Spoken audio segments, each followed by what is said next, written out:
மாநிலங்களவை உறுப்பினராகிறாரா அண்ணன் சீமான் எனும் தலைப்பில் இந்த காணொலியை காண இருக்கோம். வெகு நீண்ட நாள் ஒரு திட்டமாக இந்த விஷயத்தை செய்துக்கிட்டு வந்துட்டு இருக்காங்க. வெளிப்படையாக தெரியவில்லை என்றாலும் இந்த நிகழ்வு நடந்துட்டு இருக்கிறது நிச்சயமாக அனைத்து ஊடகங்கள் பதிவாகுவதற்கு முன்பே எல்லாருக்குமே தெரிந்திருக்கும். ஆனால் இதற்கு அண்ணன் சீமான் அவர்கள் ஒருபோதும் இசைவு தெரிவித்ததில்லை. இம்முறையாவது அது நடக்குமா அப்படிங்கிறது பல பேருடைய எதிர்பார்ப்பாக இருக்கிறது. ஆனால் அண்ணன் சீமான் அவர்கள் கையில் தான் இருக்கிறது என்ன முடிவு எடுக்கணும் அப்படிங்கிறது. நம்மை பொறுத்த வரைக்கும் இது சரியா தவறா அப்படிங்கிறதை கடந்து உங்களது விருப்பம் என்னவாக இருக்கிறதுன்னு தெரிந்து கொள்வதற்காகவே இந்த விஷயத்தை நம்ம பதிவு பண்ண போகிறோம். நிகழ்வு என்ன அப்படின்னு கேட்டிங்கன்னா, அதிமுகவினர் மறைமுகமாக பல முறை அண்ணன் சீமான் அவர்களை திமுகவை வீழ்த்துவதற்கான ஒரு ஆதரவு வேண்டும். அதற்கு ரொம்ப சரியான நபர், கொள்கையிலிருந்து சற்றும் தளராமல் அதே இடத்துல இருக்க ஒரு ஆள்னா நீங்கள் தான்.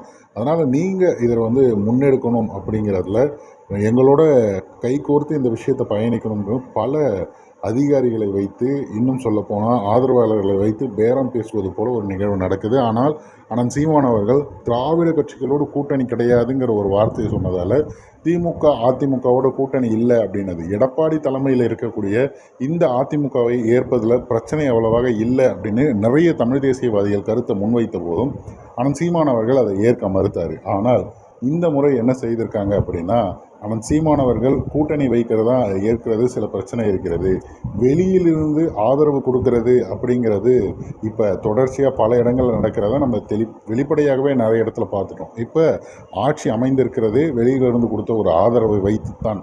அதன் பிறகுதான் மற்ற நிகழ்வுகள்லாம் நடந்தது.